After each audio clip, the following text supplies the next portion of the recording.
8. अर्श, ये एक वाकया है अगेन उत्तराखंड गई जी। लेकिन मुझे ऐसा लगता है कि ये वाकया बड़ा एक कॉमन चीज है जो शायद देश के कई ऐसे कोनों में सेम कहानियां सामने आई हैं। ओके। और कहानी कुछ ऐसी है कि जो मेरे गांव है रानीखेत, उसके पास में एक प्रॉपर्टी हुआ करती थी। बहुत तगड़ा बंगले होता है, एक्चुअली शायद अंग्रेजों के जमाने का बंगले होता है, जो भी है। तो उसमें एक जमाने में ये अफवाह फैला दी गई कि यार एक जी, जो बेसिकली जिसको अंग्रेजी में वेयरवुल्फ वगैरह कहते हैं ना, भेड़िया, नर भेड़िया टाइप का जी, तो कुछ इस किस्म का बना दिया कि एक नर भेड़िया है और नर बाघ, बेसिकली आता हम लोग एक नर बाघ है जो रात के टाइम पे जो है टहलता वहां पे, और वो अक्सर जो है वहां पे खून की बूंदे दिखाई देती थी और छोटे छोटे पॉज, लेकिन ना कायदे से 4 होने चाहिए, सिर्फ 2 होते थे। याजन लग रहा था कोई चल रहा है। तो क्या कोई बना के चला जाता था या फिर अब ये इवेंचुअली ये बात मैं क्योंकि भाई गर्मियों की छुट्टियों में जाता था अक्सर, तो मुझे बस खाली सब सुनने को मिलता था और एक कहानियां लोग बताते थे कि वहां पे छोटे ऐसे ना वो पंजे के निशान वगैरह दिखाई देते हैं। इवेंचुअली जब हम लोग बड़े हुए काफी टाइम बाद ये बात पता चली कि ये जो बिल्डिंग थी वो एक माफिया जो छोटा राजन जो है उनके गुर्गे का ये जो है बेसिकली प्रॉपर्टी थी, और उसको ऐसा सेफगार्ड रखने के लिए और इसपे सरकारी कब्जा ना हो, कुर्की हो गई थी हुई छोटे राजन की, वो ना हो, इस करके वहां पे से कहानी चला दी गई। ओके। और ये अब वो बाद में वो क्या था, निशान क्या थे, हो सकता है शायद अफवाहें हो, किसी ने कभी शायद ना ही देखा हो, कई लोग क्लेम करते थे उन्होंने देखा है, लेकिन हो सकता है किसी ने ना भी देखा हो। तो मेरा यहाँ पे पॉइंट ये है हर्ष की, ये कोई बहुत आइसोलेशन वाला मुद्दा नहीं है। ऐसे कई कहानियां हम लोगों ने सुनी कि प्रॉपर्टी के कब्जे में, एक तो मुझे लगता है प्रॉपर्टी वाले जो मैटर होते हैं इंडिया में, उसमें काफी जो है जमाने भर के तंत्र मंत्र एंटिटी और ये भूत प्रेतों का सहारा लिया जाता है। कई सारी भ्रांतियां भी जुड़ी होती हैं। लोग ऐसा फितूर ही पा लेते हैं कई चीजों को लेके, दिखावा करते हैं। पिछले उसमें आपने क्या छोटे में बात बताई थी, जो आपकी जानने वाली थी, जो फीमेल थी, जिनको शायद से प्रॉपर्टी का लालच वगैरह था, लेकिन वो नाटक इस तरीके से कर रही थी कि उनके ऊपर भूत ही चढ़ गया, बुआ का भूत या जिसका भूत था। जी जी जी। तो ये मुझे आई एम प्रीटी श्योर आपने भी कई इस तरीके के केसेस एनकाउंटर किए होंगे जहां पे प्रॉपर्टी को लेके लोग इस तरीके का नाटक फैलाना शुरू करते हैं और बहुत बाद में जाके, या कभी शायद नहीं भी, उनकी पोल खुलती है या नहीं खुलती है, जो भी है। बिल्कुल, मतलब मेरे दोस्त के घर की बात है ये, तो उनके घर में एकदम वैसा वाला माहौल था, सात्विक वाला, कि भाई चिकन विकन कुछ नहीं खाना है। बट में जो मेरा दोस्त था वो अल्ट्रा चिकन वाला था, तो खाता भी था और मतलब उसका सारी चीजें चालू थी। तो अब सिनेरियो ये हुआ कि उसके घर एक दिन हम पहुंच गए, तो घर पहुंचे तो घर के अंदर जाने पर एक छोटी सी मूर्ति थी, मतलब मार्बल की जो मूर्ति होती है, किसी दादा वादा किसी कोई होंगे उनके, उसकी मूर्ति थी, उस पे हार वार चढ़ा हुआ था, विच इज शायद उनके श्रद्धांजलि में बना दिया गया एक तरीके से। तो क्या देखते हैं कि एक और जो उनके पापा हैं वो आते हैं, मार एकदम पूजा वूजा करते हैं, उसके चारों तरफ घूम के पूरा परिवार आके वहां इकट्ठा होता है आरती में, ऐसा जैसे वो भगवान हो। मैंने दोस्त से पूछा ये क्या है, कहता अभी मत बोलो, बाद में बताएंगे। बाद में उसने बताया कि ये जो दादाजी हैं जो हमारे खत्म हो गए थे, ये पापा के अंदर आते हैं। मैं मतलब समझे नहीं किस तरीके से, तो उसने बोला सवारी आती है पापा के ऊपर। अगेन मैं अब सवारियों पे आता हूँ पहले, ठीक है। जी। तो मैंने कहा ऐसे तो हजारों लोग हैं जिनके ऊपर माता की सवारियां आती हैं, जिनके ऊपर न जाने क्या क्या आ जाता है, जिनके ऊपर स्वयं काली माँ आ जाती है और जीभ निकालने लगते लोग। इस तरह के 50 वीडियो पड़े हुए हैं। मैं किसी को गलत नहीं कह रहा हूँ, पर जिनको मैंने देखा वो गलत है, बात ये है, और मैंने एक्सप्लोर करके देखा। यार अब ये ऑब्वियसली एक काउंटर लाइन ये हमेशा है, मतलब ये पार्टी लाइन नीचे की, ये जाहिर सी बात सबके लिए ये स्टेटमेंट नहीं है। एग्जैक्टली। लेकिन जो एक आध ऐसे भी केस होते हैं, हाँ ऐसे भी होते हैं, सारे जो अघोरी होते हैं वो हर गलत नहीं हो सकते, जो सारे जो अघोरी होते हैं वो गलत नहीं हो सकते, लेकिन जो कपालिक हैं वो हैं। बिल्कुल, उसके बारे में हम लोगों ने बातचीत भी की। इवन कपालिकों में भी कुछ अच्छे हैं, इवन कपालिकों तो एग्जैक्टली। तो ये बड़ा पर्सन टू पर्सन डिफर करता है। कोई कोई जाति विशेष या कोई धर्म विशेष, कोई समुदाय विशेष टोटली गलत होता है, ऐसा ऑब्वियसली सीन नहीं है। बिल्कुल। तो मैंने जब देखा तो मैंने, अब देखिए देखने में राहुल समझ में आ जाता है आपको कि वो चीज जो हो रही है, उदाहरण के तौर पे भद्रकाली की देव डोली, तो कोई उसको देखेगा तो उसमें कितना भी लॉजिक लगा ले उसको मिलेगा ही नहीं कोई लॉजिक, कि वो उतनी भारी जो डोली है वो इतनी ज्यादा जंप कैसे कर रही है विदाउट एनी ग्रेविटी। तो समझ में आता है। उनके घर में क्या हुआ कि सब लोग खड़े एकदम जैसे आरती वारती हो रही। अब आरती भी पता नहीं किसकी आरती हो रही, हमने कभी सुनी नहीं वो आरती। तो अच्छा, हाँ वो आरती शायद उनके दादाजी की आरती उन्होंने बना ली है एक तरीके से। बड़ा यूनिक कॉन्सेप्ट था। तो थोड़ी देर में क्या होता है कि परिवार वाले सब लोग बैठते हैं और मैं भी बैठ जाता हूँ उधर ही। तो शटाई वगैरह पड़ी हुई थी और उसके बाद उनके पापा अचानक से वाइब्रेट करने लगते हैं बहुत जोर जोर से। क्या क्या वाइब्रेट करने जी, लगते मतलब हैं? पूरी बॉडी जो है उनकी पूरी तरीके से हिलने लगती है। जी, जी, जी। ही वाज लाइक कि मिर्गी के दौरा टाइप जैसे आता है वैसा कुछ। एपिलेप्सी टाइप का। तो एपिलेप्सी टाइप का, ओके। हिलने लगते हैं, अचानक से उनकी आंखें ऊपर चढ़ जाती हैं ओके। और कहने लगते हैं कि छोटी बहू को बुलाते हैं, इधर आओ, उसको आशीर्वाद देते हैं, बोलते जा तेरा बच्चा हो जाएगा। और जी, जी, जी। मतलब जो भी चीजें हैं इस तरीके से। उसके बाद उन्होंने मुझे बुलाया, भले ही सरप्राइजिंग वाले तरीके से कि मतलब इधर आओ तुम।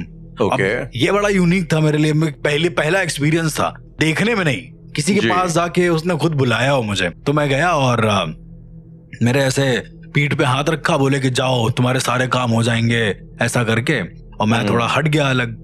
तो अब ये थोड़ा यार देखने वाला था राहुल, कि मैंने ऐसा महसूस किया है जितना भी मैंने अभी तक लोगों को देखा है, मैं इंडेप्थ में नोटिस करता हूँ, इवन इन भूता कोला ऑल्सो, जहां पर एक्चुअली में देव आते हैं शरीर में, तो आपका बॉडी पर कंट्रोल नहीं होता है। अब आपको अगर डिटेल में बताऊं तो आप किसको पकड़ रहे हैं, किसको बुला रहे हैं, ये सब आपको कुछ अंदाजा नहीं होता है जब आपके शरीर में एक्चुअल में कोई देव का पोजीशन होता है। तो जब आप कोला देखेंगे ना, भूता कोला और पंजुर्ली देव का, तो वो सीधा हाथ पकड़ते हैं और अपने लेटते चले जाते हैं। जो जो उनके पास आता है उसका हाथ सीने पे रख लेते हैं। उनका सीन ये है एंड में। लेकिन इनके साथ क्या था, अरे छोटी बहू इधर आओ, मतलब वो प्रॉपर नाम लेके बुला रहे थे और इस तरह की चीजें। तो वही प्रॉपरली होश में थे और वो कॉन्शियसनेस कहाँ से आ रही है तुम्हारी इतनी, ताकि पहचान में आ रही कौन क्या रिश्ता है, कौन क्या इंसान है। आपको रिश्ते नाते कुछ नहीं समझ में आएंगे, क्योंकि उस यूनिवर्सल एनर्जी के लिए कुछ नहीं है वो सब चीजें, वो मेड अप चीजें हैं। रिश्ते मेड अप चीजें मेरे हिसाब से भी। तो जब क्या बोलते, मैंने जब पैर की तरफ देखा उनके, मैंने ऐसे नीचे झुका आशीर्वाद लेने के लिए, पैर छुए नहीं मैंने, तो देखा पैर एकदम नॉर्मल है। जब पैर नॉर्मल है, मतलब मैं और डिटेल में बताता हूँ, जब किसी इंसान के शरीर में देव आते हैं या पोजीशन होता है, आई डोंट नो कभी आपने देखा है कि नहीं, तो उसके पैर के अंगूठे श्रिंक हो जाते हैं, बहुत ज्यादा वो दबा लेते हैं। मतलब ऐसा जैसे हम लोग कोई चोट लगती है पैर में या बॉडी में, तो पैर को सिकोड़ लेते हैं ना, वो लोग भी वैसे ही कर लेते हैं, पर उनके एकदम पैर नॉर्मल थे। नोटिस नहीं किया ऐसा कि पाँव के अंगूठे को आप जब नोटिस करेंगे तो आपको समझ में आएगा, क्योंकि पैर से ही मतलब आपका जो ऊर्जा चक्र है वो जागृत हो रहा है, अंगूठे से फिर सर तक का क्राउन चक्र तक। बात भी करी, जो यम पाश जो बांधा जाता है पाँव के अंगूठे पे, एकदम सिकोड़ लिया जाता है ताकि उस पर असर ना पड़े तुम्हारी रियल बॉडी पे। मतलब ऐसा कहते हैं जब देव आते हैं, तो उनके पैर एकदम नॉर्मल थे, नॉर्मल खड़े थे। खैर मैं चला गया दूर, फिर वो उनकी काफी देर ये हरकत चली है, फिर ऐसा गोल गोल घूम के जोर से एकदम गिर गए और फिर कहते हैं मुझे क्या हो रहा था, इस तरीके से एक सिनेरियो था। मैंने अपने दोस्त को पूछा ये कब से चल रहा है, तो उसने बोला कि करीबन 15 साल हो गए दादा को खत्म हुए। मैंने कहा दादा को खत्म हुए 15 साल हो गए, तब से तुम्हारे दादाजी आते हैं इनके शरीर में 15 साल से, और रीजन क्या है? उन्होंने कहा, तो वो बोलते हैं कि जो दादा हैं वो मर के अब ब्रह्म बन गए, वो मतलब एकदम परम ब्रह्म को प्राप्त हो गए। मैंने कहा और ये तुमको बताया किसने कि वो परम ब्रह्म को प्राप्त हो गए? तो कह रहे हैं कि हमारी जो दादी हैं उन्होंने कहा कि परम ब्रह्म को प्राप्त हो गए। अब ये तो यार ये तो वही वाला सीन है कि यहाँ जाओगे तो यहाँ ये मिल जाएगा, अब तुम वही खोजने जाओगे तो तुम्हारा दिमाग कहीं ना कहीं तो देखेगा ही ना। बिल्कुल बिल्कुल। मैंने माना नहीं और मैंने कहा कि ठीक है एक काम करते हैं, एक रात हम रुकते हैं यार, मेरा मन है इसे देखने का, ऑब्जर्व करने का। तो उन्होंने बोला कल से यहाँ पर उत्सव चालू हो जाएगा उनके घर में, मतलब कुछ होता होगा दादा का 2-3 दिन का आराम से। तो हम रुके, खूब सारे लोग आए, दर्शन वर्शन कर रहे हैं, प्रसाद चढ़ा रहे हैं, मतलब उन्हीं के फैमिली के लोग, ऐसा नहीं कोई बाहर का चढ़ा रहा है। तो अब उनके दादाजी बड़े वैसे पूजनीय टाइप के थे लोगों की नॉलेज में कि भाई हाँ बड़े इज्जतदार किस्म के थे। तो इस तरीके से मैं क्या देखता हूँ राहुल कि इनके जो पिताजी हैं ये अपने रात में कमरे में बैठे हैं और ये ना हिल रहे हैं बहुत जोर जोर से। अगेन मेरे कमरे के पास ही इनका कमरा था, तो मैंने देखा तो वो बहुत जोर जोर से हिल रहे हैं। कमरा बंद करके मैंने खिड़की से देखा, हिलने के बाद कह रहे हैं ये सही है। अगेन ये मेरे दिमाग में हिट कर गया। वो हिलने की प्रैक्टिस कर रहे थे एक्चुअली, ठीक है, टू बी वेरी ऑनेस्ट। और आज तक उनके घर में ये होता है, मैं आपको बता रहा हूँ। मैंने अपने आपने ऑब्जेक्ट करने की या आपने सही करने की कोई कोशिश नहीं करी? मेरा ऐसा मानना है जब आपको बिलीव करना ही है तो आप करो, मेरे 10 बात बताने से थोड़ी ना कुछ हो जाएगा। मेरे दोस्त ने भी नोटिस किया, इवन जो जिसके पापा थे उसने खुद कहा कि यार पापा जबरदस्ती हिलने की प्रैक्टिस कर रहे हैं यार, ये क्या बात होती है। और वो जो बता रहे हैं वो गलत होता है, बट इंसान मान लेता है भैया दादाजी यहाँ हैं तो यही हो सकता है, ऐसा ही कुछ। और ऐसा कोई रॉकेट साइंस बताते नहीं है वो, जा तेरा ये हो जाएगा, बड़े कॉमन चीज बताते हैं। तो ये चीज आज भी होती है उनके यहाँ पे। तो मुझे ऐसा लगता है कुछ फितूर जिंदगी भर के लिए चलते हैं राहुल, वो कभी खत्म नहीं हो सकता। अब उनके परिवार का इतना दृढ़ निश्चय है, दृढ़ आस्था है उसके बीच में कि वो लोग कभी चेंज करेंगे ही नहीं उस चीज को, मुझे ऐसा लगता है। बड़ा ही ये तो यूनिक एक परिवार के अंदर की बात होगी। लेकिन हर्ष, जैसे मैं आपको एग्जांपल दूं, ये खैर काफी पहले की बात भी नहीं, रिसेंट की थोड़ी बात है। हल्द्वानी जो हमारा बेसिकली जो मेरा ननिहाल है, उसके रास्ते में एक थोड़ा जंगल टाइप का एरिया पड़ता है, गोला पार उस एरिया को बोलते हैं। तो वहां पे अब ये एक स्टोरी लोग बताते हैं, ठीक है, कि एक कहीं मतलब जंगल के अंदर, ठीक है, वहां पे हाईवे है, हाईवे के अगल बगल जंगल है, टीक के वहां पे पेड़ वगैरह काफी होते हैं, टीक काफी महंगा वो होता है। तो वहां पे अपेरेंटली कुछ साल पहले की बात है, 10-15 साल पहले, वहां पे किसी ने मजार बना दी, ठीक है। जब मुझसे पूछा गया तो भाई बोला कि मोइन चिश्ती साहब की ये मजार है और ये सालों से धरी है।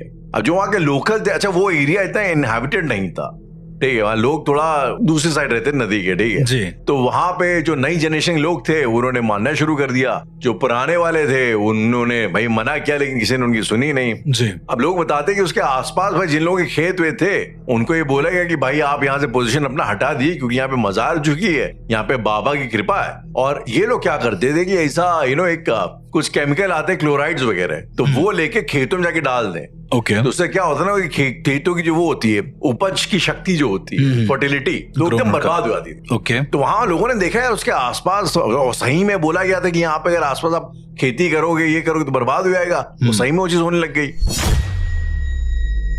वहां पे जितने लोग खेत सब बर्बाद होने लग गए। लोगों ने डर के मारे भाई छोड़ ही दी जमीन, या बहुत सस्ते में बेच डाली, जो भी किया।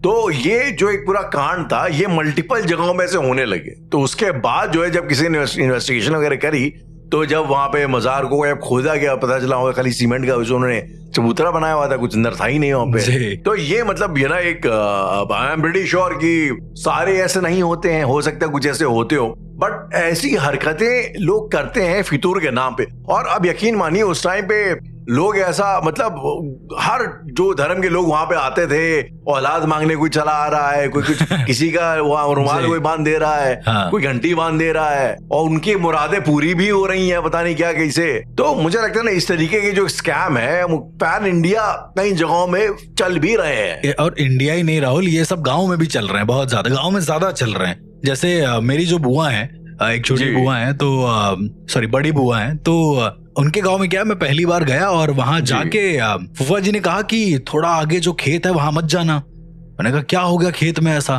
तो उनका वहां मजार है बाबा की, तो बाबा जब आएंगे तब जाना। हमने कहा मजार है और बाबा ही आ जाएंगे, मतलब क्या स्पिरिट आएगी क्या उनकी? तो उन्होंने बोला नहीं, जिन बाबा की मजार है उनके भाई आते हैं। अब ये बड़ा इंटरेस्टिंग कॉन्सेप्ट था। अच्छा, उससे पहले करीब 3-4 साल पहले मम्मी बुआ से कभी बात कर रही होंगी, तो घर में कोई प्रॉब्लम होगी, तो उन्होंने बुआ से शेयर किया। तो बुआ ने कहा कि ठीक है हम अंडा कटवाएंगे और तब पता चलेगा कि क्या है क्या नहीं है। तो मैंने सोचा कि यार, फिर मैंने पूछ लिया, मैंने कहा बुआ ये वही बाबा जिनसे आप अंडा कटवाती थी? तो उनका कहने का मतलब हाँ यही है। चलो, वो बाबा बहुत नामी है और बगल में ही थे, मतलब जो घर है फूफा जी का वो जंगलों के बीच में एक तरीके से, काफी सही लोकेशन है। तो उसी से थोड़ा दूर पे एक मजार बनी हुई है, ठीक है। वहां पर एक बाबा आते हैं, बड़े अतरंगी टाइप के, एकदम पंख वंख लगा, यहाँ पे एकदम पगड़ी वगड़ी बांधे, प्रॉपर ऐसा लगता है जैसे कोई सूफी संत आ गया हो यहाँ पे। तो गए और वहां पर करीब 12-15 लोग बैठे और सब अपनी अपनी प्रॉब्लम बताए पड़े कि हमको ये हो गया, हमको वो हो गया है, ऐसा ऐसा। और वो बाबा खूब चिल्ला रहे हैं, पता नहीं क्या क्या बोल रहे हैं। और चिल्लाने के बाद वो क्या काम कर रहे हैं कि एक छोटी बोतल में जो होम्योपैथी वाली बोतल आती थी ना, जिसमें दवाइयां होती थी, मीठी वाली गोलियां इसमें रहती थी। एग्जैक्टली। तो उस बोतल में वो लाल रंग का कुछ खून टाइप का है, वो दे रहे हैं, कह रहे ये लो पी जाओ एक सांस में। अब वो इंसान ले रहा है, उसको पी जा रहा है एक सांस में। पीने के बाद अपना बाल बहुत तेजी से हिला रहा है वो इंसान। और ये हमने कहा यार ये तो सच में जादू है एक तरीके का। फिर कोई फला इंसान आता है और कहता है कि ये मेरे घर में किसने किया है, मुझे बताइए। तो बाबा कहते हैं अंडा काटना पड़ेगा। अब ये मैं प्रोसेस देख रहा था कि है क्या। तो बाबा ने क्या काम किया कि अंडा लिया, दिखाया एकदम क्लियर है कि नहीं है। और उसके बाद जो कहते हैं कि अगर अंडे का रंग लाल हो जाता है अंदर से, तो ये वही इंजेक्शन वाला सिनेरियो है। लेकिन उसमें इंजेक्शन भी नहीं दिया था, आदमी अंडा लाया था। तो अंडा लिया बाबा ने और उसको सीधा ऐसे धागे से काटा बीच से। तो जैसे ही काटते हैं अंदर पूरा खून खून खून, जो जर्दी होती है उसका जर्दा होता है, वो पूरा खून खून से भरा हुआ। अब वो इंसान डर गया, कि मुझे लगता है कि इसने क्या, बाबा कहते हैं हाँ उसी ने उबले हुए किया अंडे की बात हो रही है, राइट? उबले हुए अंडे की बात हो रही है। अब ये साइंस थोड़ा समझ में नहीं आया मुझे, तो मैंने समझ में आ रहा है इंजेक्शन वगैरह डाल डूल के कुछ नहीं, इंजेक्शन से भी नहीं, क्योंकि वो इंसान अपने घर से लाया था एक तरीके से। अच्छा, अगर ओके। कोई नेचुरल ऐसे लाता तो मैं भी अंडा लेके गया कि बाबा मेरा करियर कैसा रहेगा, क्या रहेगा। अच्छा, ये मैंने बहुत किया है, टेस्ट नहीं कर रहा था मैं बस दे रहा था कि भाई आप एक बार करें और मैं आपके अंदर आस्था रखता हूँ। तो जी। उसने लिया और उसने उसमें से भी खून निकाल दिया और बोला कि तुम्हारा करियर अभी डाउन जाएगा, फिर ये हो जाएगा। अब मैं थोड़ी देर सोचने लगा कि हाउ इज इट पॉसिबल। फिर मेरे को मेरे दोस्त ने बताया, वो थोड़ा केमिकल रिसर्चेस और इन सब चीजों में बहुत ज्यादा है, तो उसने बोला कि वो जो धागा यूज करता है वो देखना एक बार। अब मैं समझ नहीं पाया, वो बोला कि धागे में वो कुछ तो केमिकल होता है, उसने पता नहीं क्या नाम बताया था, पर मैग्नेट वगैरह, वो उसमें भिगा कर रखते हैं उस धागे को, और धागे को निकालते हैं, उससे जैसे ही काटते हैं तो जहां जहां के संपर्क में आएगा वो लाल कर देगा उसको, ऐसा करके। और एक्चुअली वो धागा वैसे ही रखा हुआ था, तो समझ में आया सब धागे का कॉन्सेप्ट है। फिर वो मतलब बहुत ज्यादा कॉम्प्लिकेटेड साइंस भी नहीं थी इसके कुछ पीछे। साइंस नहीं थी, और लोग, राहुल आप विश्वास माने, कम से कम नहीं तो 50,000 60,000 पर डे का चढ़ावा था उनके यहाँ का। मैं अर्श इसके ऊपर ना अगर मैं आपसे पूछूं कि ये जो फ्यूचर बताने वाली जो चीजें होती हैं, तो इसमें पहली बात तो आपका विश्वास कितना है? मतलब मेरा ऐसा मानना है कि फ्यूचर को सिर्फ अंदेशा लगाया जा सकता है, अजम्पशन आप किया जा guess कर सकता सकते है। हैं, आप ये गेस कुछ। कर सकते हो कि हाँ अभी यार गाड़ी इतनी स्पीड में चला रहे हैं तो हाँ, इतनी वही देर बाद exactly। यहाँ तक पहुंच जाएगी, जो फिजिक्स कहता है, साइंस जो कहता है एक तरीके का, कि भाई आप इतने किलोमीटर पर घंटे की स्पीड से गाड़ी चलाएंगे तो आप कानपुर से नोएडा या परी चौक तक पहुंच जाएंगे इतने घंटे में, Right। एस्टिमेटेड टाइम है। आप गूगल मैप ले लीजिए ना राहुल, आप डालिए यहाँ से कानपुर का लोकेशन, वो दिखाएगा 2 घंटा समथिंग, तो फ्यूचर अजम्पशन कर रहा है ना। लाइक बट फॉर एग्जांपल जैसे एक छोटा राशिफल जी। एक चीज होती है, ठीक है, हर अखबार में छपता है भाई ये होगा वो होगा, परिवार में रिश्तों में खटास आएगी या मधुर होंगे, और जो भी है।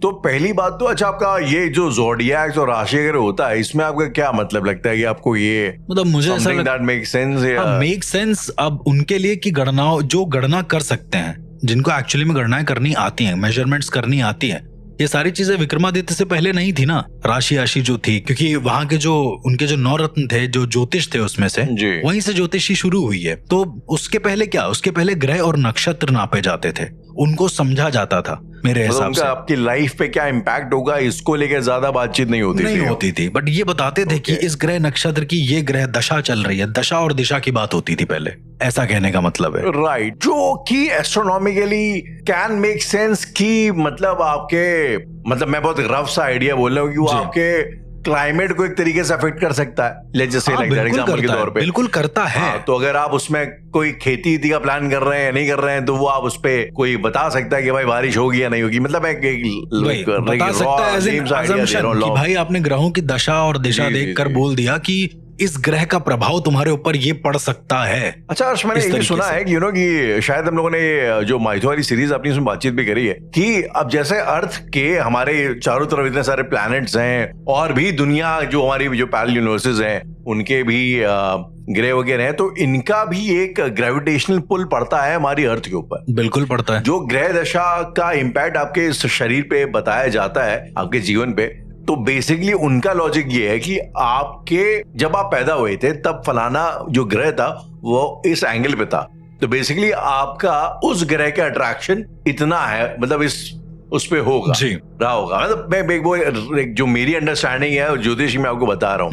अब आपकी बॉडी के ऊपर एक ग्रह का गुरुत्वाकर्षण लग रहा है, ठीक है, ग्रेविटी लग रही है, उसका आपकी बॉडी पे क्या इम्पैक्ट हो सकता है? अगर हमारी बॉडी में हम लोग कहते हैं कि जब फुल मून होता है तो काफी लोग मन से विचलित हो जाते हैं जी, क्योंकि आपकी बॉडी में 70% वाटर है, और जो फुल मून है, जो चांद है, वो वाटर को उसकी ग्रेविटी पुल करती है, तभी शायद हाई टाइड होते हैं समुद्र में, ज्वार भाटा होता है। तो अगर पानी समुद्र का इतना ऊपर उठ सकता है और आपकी बॉडी 70% वाटर है, तो जाहिर सी बात है वो ऊपर पुल करता होगा, उसका शायद कोई इफेक्ट होता।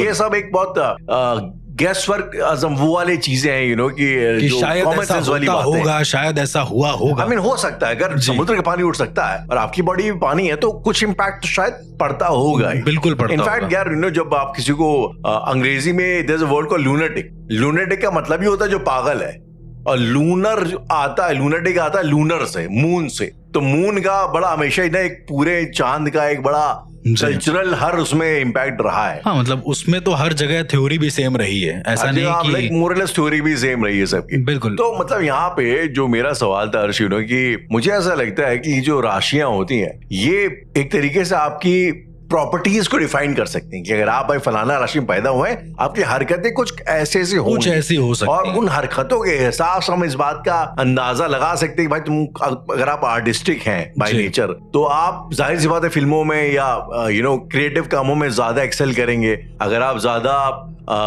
क्वांटिटेटिव है अपने दिमाग में, आपको मैथ्स ज्यादा समझ में आती है, तो आप उस फील्ड में। सो these are like smart guessworks। ये जो प्रिसाइसली बता दिया जाता है जी, मैंने ऐसा हो जाएगा, ऐसा हो जाएगा। अब मैंने जब देखा कि आप भी जब एक आध केसेस वगैरह आपने इंटरेक्शन किया है, तो आपने ये चीज भी लाइक वहां बताई है कि कि ये इवेंचुअली एंटिटी कुछ ऐसा करेगी। तो मतलब अजम्पशन किया है मैंने वहां। ये अजम्पशंस होते हैं या मतलब ये इसके पीछे का मतलब लॉजिक क्या है? लॉजिक क्या आपके दिमाग में चल क्या होता है उस वक्त?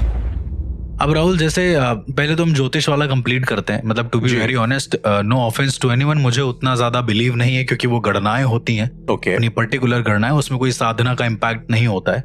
दूसरा कि जब कोई ज्योतिष या फिर कोई ऐसा इंसान ये प्रेडिक्ट कर देता है कि भैया 10 साल बाद तुम्हारे साथ ये होने वाला है, या फिर 10 साल बाद तुम्हारा करियर बदल जाएगा, या तुम्हारे साथ ये हो जाएगा। मुझे कई ऐसे लोग भी मिले हैं जो कह रहे हैं कि मैंने उनसे पूछा था 10 साल पहले, तो 10 साल बाद वही हुआ जो उन्होंने बोला था। तो मुझे कई सारे ऐसे लोग मिले हैं, लेकिन 95% तक मैंने ऐसा देखा है कि तुम जब अपनी ऊर्जाएं पूरी तरीके से किसी को समर्पित कर देते हो, एक तरीके से सरेंडर्ड हो जाते हो उसके सामने, तो उस इंसान की अपनी कॉन्शियसनेस जो होती है वो तुम्हारी मेन रियलिटी कन्वर्ट हो जाती है, वो तुम्हारी मेन रियलिटी में बदल जाती है। धीरे धीरे तुम्हारा जो शरीर है, तुम्हारी जो सोच है, उस तरीके से ढलना शुरू हो जाएगी। लेट्स सपोज किसी आप ज्योतिषाचार्य के पास गए और उन्होंने बड़े ही कह सकते हैं गंभीर रूप से आपसे कह दिया कि यार आप जो है राइटिंग में मत जाइए, आप एक्टिंग में जाइए। ठीक है, एक वैलिडेशन मिल गया हमको कि भाई इसने बोल दिया है, नाउ आपका दिमाग उस चीज में वर्क कर रहा है, मिल गया। अब आप कहीं पे डाउन भी होगे ना, तो आपके कॉन्शियसनेस में ये रहेगा कि ओ माय गॉड, उसने ऐसा बोला था कि चलो एक बार करते, तो ऐसा तो हो नहीं सकता, अब हमें कुछ ना कुछ तो होगा। तो एनी विच वे जब आप उस चीज में बहुत फोकस्ड रहेंगे तो होगा कुछ ना कुछ। ये आम धारणा है। मैं भी एक्चुअली अर्श, मैं भी यही कहना चाहता था जी, कि अगर किसी का बिलीफ किसी अच्छी चीज को लेकर स्ट्रांग हो रहा है, भले ही इन सब तरीकों से, तो फिर मुझे वो चीज एक तरीके से जस्टिफाइड भी लगती है यार, कि चलो कहीं उसको कोई आस मिल नहीं रही है, अगर कोई होप दे रहा है तो इतना गलत भी क्या ही कर रहा है। इवन इन द साधनास राहुल, जब मैं किसी चीज को देखता हूँ या कोई केस आता है, तो उनको मैं ये बताता हूं कि शायद ऐसा हो सकता है। मैं कभी ऐसा ये नहीं कहता हूं कि होगा, यही हो सकता है, क्योंकि मैंने बहुत सारे ऐसे लोगों को देखा है जो ये कहते हैं कि अच्छा अगर तुमने ये नहीं करा तो ये हो जाएगा, अब तुम्हें ये करना पड़ेगा। तो उनका मेन मंतव्य होता है पैसे निकालना। बात ये होती है जो पैसे नहीं लेते हैं उनका, वो कभी भी आपको फ्यूचर नहीं बताएंगे। मैं कुछ ऐसे साधकों को भी जानता हूं राहुल, जिनको फ्यूचर पता है, टू बी वेरी ऑनेस्ट, उनको सब पता है आगे क्या होने वाला है। मैं जानता हूं अपनी जिंदगी में ऐसे लोगों को, एक नहीं बहुत सारे। पर उनके कहने का मतलब है कि यदि हमने यूनिवर्स या ब्रह्मांड को छेड़ दिया ये बताकर कि आगे क्या होने वाला है जी, तो आपके साथ भी गलत होगा, मेरे साथ भी गलत होगा। हम दोनों की टाइमलाइंस खिसक जाएंगी, अलग अलग हो जाएंगी, क्योंकि एक्चुअल में जो होने वाला था वो होगा नहीं। फिर मतलब ये एक बहुत बड़े त्रिष्टा घोरी थे, उन्होंने मुझसे कहा था कि यदि भविष्य तुम जान भी लिए, मतलब जैसे भगवान श्री कृष्ण को पता था भविष्य में क्या होने वाला है, उनको पता था महाभारत का परिणाम क्या है, पर उन्होंने युद्ध के विनाश को रोका नहीं, उन्होंने चलने दिया। यही उन्होंने अघोरी ने मुझसे बोला। मैंने बोला ऐसा क्यों किया? उन्होंने रोक सकते थे, कुछ भी कर सकते थे। तो उन्होंने बोला यदि वो रोक देते तो कभी ऐसा होता नहीं, कभी विजय ना होती, कभी इस युद्ध में इतनी सारी चीजें ना होती, कभी ये युग ही ना खत्म होता, इतना ज्यादा वो था। तो उनको पता था कि परिणाम क्या है। यदि वो परिणामों में जरा सी भी छेड़छाड़ करते तो महाभारत आज भी चल रही होती। अमर तो थे उसमें, कई सारे ऐसे अमर लोग थे, वो आज भी चल रही होती। कुछ लोग शायद अभी भी अमर है, कुछ लोग अभी भी अमर है। तो मेरा कहने का मतलब है कि जिसको परिणाम पता होंगे आगे के, वो बोलेगा नहीं, क्योंकि यदि वो बोल देगा तो उसकी अपनी निजी जिंदगी पर भी फर्क पड़ेगा। सबसे बड़ी बात ये है, पॉसिबल है। तो इसलिए जो हो रहा है उसको होने देते हैं। आपने यश वो एक फिल्म देखी है फाइनल डेस्टिनेशन? जी देखिए। तो अगर किसी ने ना देखी हो तो मैं बता दूं, उस फिल्म में बेसिकली उसका कॉन्सेप्ट ये होता है कि आप मौत को रोक नहीं सकते हैं। मतलब एक एक्सीडेंट होने वाला होता है, एक लड़की आके उस एक्सीडेंट को टाल देती है, तो कई लोगों की मौत जो अपेरेंटली उस टाइम पे निर्धारित थी वो टल जाती है। बट इसका मतलब ये नहीं कि वो लोग बच जाते, इवेंचुअली जितने भी पैसेंजर्स थे उस फ्लाइट में वो सारे के सारे मरते हैं, बड़ी अजीबोगरीब मौत मरते हैं, अजीबोगरीब तरीके से। ये जो एक चीज है हर्ष, ये आपको क्या लगता है, मतलब ये जो थ्योरी सुनने में बड़ी फैसिनेटिंग लगती है, एक तरीके से लॉजिकल भी लगती है कि आपकी जो मौत है वो डिफाइंड है, बट इज इट लाइक अगर ऐसा टाल दिया जाए तो क्या मतलब लाइक बहुत सारे लोग ऐसे होते हैं जो तंत्र साधना के जरिए ये सब करते हैं, उनको पता चलने वाला होता है कि वो मरने वाले हैं तो अपने लिए और साधनाएं करते हैं और अलग अलग चीजें जाता है कि हम लोग मरने वाले, मतलब कभी कभार ऐसा होता है, लेट्स सपोज उसको भारी बीमारी है, कैंसर है, जी, और वो मरने ही वाला है। अब क्या काम करा, इस इंसान ने साधना शुरू कर दिया, एक रियल घटना है, उस इंसान ने साधना शुरू कर दी। साधना के दौरान उसने बोला कि भाई मुझे बचा लो, तो सिद्धि ने उसको बचा तो लिया, लेकिन उससे उसका सब कुछ छीन लिया, उसका बच्चा, उसकी बीवी, ये सब फलाने ढिमाका। तो एट दी एंड उसने क्या काम करा, उसने अपनी सिद्धि भी त्याग दी, खुद भी मर गया। मौत तो लिखी है तुम्हारी, तुम मरोगे तो जरूर, तुमने टाल दिया फिर भी मरोगे, हो सकता है थोड़ा दिन बाद मरो। इसीलिए मेरे पास आज भी मैसेज आते हैं राहुल ऐसे कि इन्हें बचा लो, उन्हें बचा लो, मतलब जो नेचुरल उससे होते हैं कॉजेस से।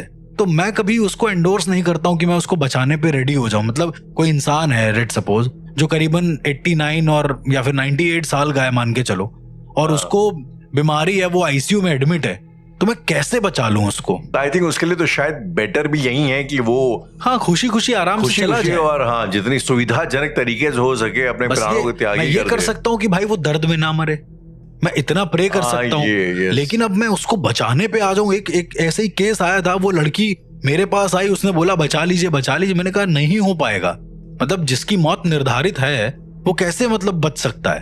तो वो लड़की किसी अघोरी के पास चली गई होगी या कोई कबाली के पास गई होगी, उसने पता नहीं क्या क्या किया, नारियल वारियल रख दिया अपने बाबा के सर के पास, अब रखा, और उसके बाद बाबा बच तो गए एक दिन तक, लेकिन एक दिन तक जो बचे वो दिन में, उस दिन में उस लड़की का भाई खत्म हो गया। बताओ, तुम लिया ना, कॉज तो हुआ ना कुछ, तुम यूनिवर्स को छेड़ोगे तो क्या होगा? उसके बाद उनके बाबा भी एक दिन बाद खत्म हो गए। मतलब यूनिवर्स को अपना बैलेंस मेंटेन करना आता है, अगर तुम रुकोगे तो किसी ना किसी तरीके से वो कर ही लेगा, और उसको तो लेके जाएगा ही जाएगा, प्लस तुमने जो गलत किया है उसका परिणाम भी कहीं ना कहीं जरूर भुगतेगा। अर्श, अगर एक हाइपोथेटिकली अगर मैं आपसे एक चीज पूछूं, कि आपको लगता है अस एज अ सोसाइटी, मतलब मैंने एक डॉक्यूमेंट्री देखी थी रजनीश ओशो के ऊपर, ठीक है, तो ओशो के आश्रम में अगर किसी की मौत होती थी तो उनका ट्रेडिशन ये है ओशोइट्स का कि वो उसकी जो अर्थी होती है ना उसको ऐसे बारात की तरह ले जाते हैं जी, नाचते गाते म्यूजिक डांस वांस करते हुए जाते हैं। बड़ा अजीब है, मतलब आपका जितना भी करीबी हो आपको ये आप रो नहीं सकते, आवाज़ गाते हुए जाएंगे, ये उनका ट्रेडिशन है जी जी। तो ये मतलब ये सेंड ऑफ करने का तरीका है। मैं काशी में अक्सर देखता हूँ, हम लोग शायद कई बार इस बारे में बात भी कर चुके हैं कि काशी में लोग कई ऐसे होते हैं जो मरने के लिए ही आते हैं, वहां पे हॉस्टल्स बने हुए हैं कि आप जाइए वहां पे अपनी मौत का इंतजार करिए, जो मुझे बड़ा ही सरियल लगता है एक तरीके से जी। तो यार अगर मैं आपसे पूछूं अर्श कि क्या आपको ऐसा लगता है कि हमारी सोसाइटी को, नॉट जस्ट इंडिया की, इन जनरल दुनिया की, हमारी सोसाइटी को do we need to be more okay with the idea, with the fact कि यार मौत इनएविटेबल है, उसको टाला नहीं जा सकता, और हम लोग मौत के साथ एक तरीके का एक पीस बना ले, एक्सेप्टेंस ले जी। बिल्कुल, मतलब यदि आप मौत के साथ एक्सेप्टेंस रख लेंगे तो आप शायद जिंदगी के हर एक लम्हे को और अच्छे से जी पाएं।